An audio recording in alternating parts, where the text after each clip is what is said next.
So the Dodgers are World Series champions, and now we can focus on the offseason and more specifically what the 2021 Toronto Blue Jays might look like. The At the Letters crew joining me, Ben Nicholson-Smith and Arden Zwelling. Ben, let's look at what the Jays might do here in the offseason. And, the trade route is going to be available, and so is free agency with some money seemingly available in terms of payroll. Do you think it's more likely they add in trade or through free agency? I think adding in free agency is a certainty, to some extent. How far they go down that path is probably an open question. There are a lot of scenarios in play, as always with the Blue Jays. They'll check on everybody. They'll have conversations with all these free agents, all these potential trade targets, even the Chris Bryants and Francisco Lindors. And you have to check. So they will do their diligence, and that will open up a lot of possibilities. I think with trades, there's a lot of variables there. So you can't guarantee that a trade will actually happen. They will sign some free agents. I think it might take a while. I think when you look at this offseason, a lot of people are expecting it to be slow. A lot of people are expecting that the money might not be flowing very freely, especially at first. And so in that climate, if you're the Toronto Blue Jays front office, you almost have to slow play it, wait for things to materialize a little bit, and then use your financial strength and flexibility, which they have, to make some moves, but not necessarily in a rush in the first week of free agency. I think if we're talking about just purely premium talent, like high upside guys who are really going to impact your win total, I would almost think trade is more likely this offseason. You look at the free agent market, as Ben said, there's some question as to how much money there is going to be to be spent, and we don't know how much money the Blue Jays are going to have to spend as well. Like we've heard Ross Atkins and Mark Shapiro describe that they expect their offseason, this winter to be the same as their last one. Well, in their last one, they got Hyun-Jin Ryu for $20 million a season. So it'd be nice to make a high impact signing like that again. But now, not only are you pitching a free agent on playing in a foreign country during a pandemic, but you don't know where that free agent is going to be playing next season. And you would think there would be some reticence on their part to sign up for an uncertain future, not only for themselves and where they're going to be spending the 2021 season, but where their family is going to be. If they have a spouse, if they have kids, if they have, parents who they like to have with them during the season,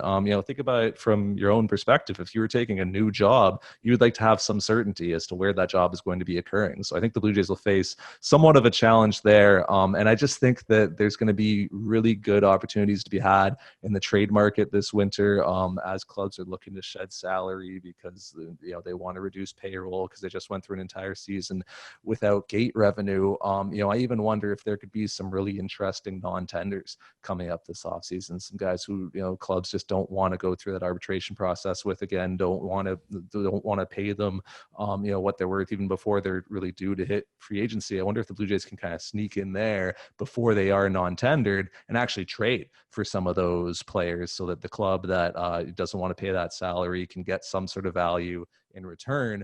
And then the Blue Jays can pick up that player, and that player really has no say over where they go. They have to join your club, and they have to play in Buffalo or wherever you're going to be playing your 2021 season. Ben, we have heard both Mark Shapiro and Ross Atkins talk about strike throwing and defense as a couple of areas of need that the Jays need to get better at next year. But let's look at this positionally and where the Jays might add. I think starting pitcher, outfield, third base, bullpen might be the top four if we're ranking them. And if you kind of rank them as what is the biggest priority of those four positions, what would it be for you? Yeah, I agree, Alex. There's a lot of directions the Jays can go here.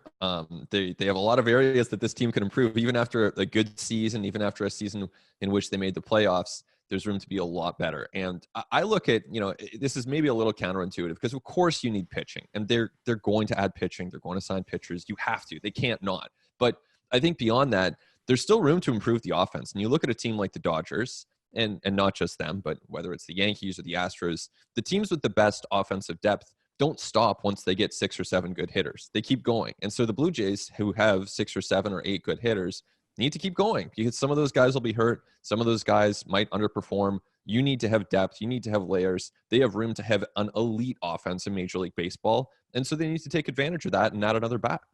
When I look around the diamond and I look for the positions that can most impact both sides of the ball, it's catcher to me. That impacts both your run production and your run prevention. And as we saw this season, the Blue Jays did not get a much run production out of their catcher spot, and they had some troubles defensively as well, which you would expect with young catchers back there, and Danny Jansen and Alejandro Kirk and Reese McGuire for the time that he was in the majors. But the Blue Jays have options there in terms of they can send Kirk back to AAA next season. Same with Reese McGuire. They could have Danny Jansen as their backup, and they could bring in a really high upside starting catcher. There's one on the free agent market, and JT Realmuto.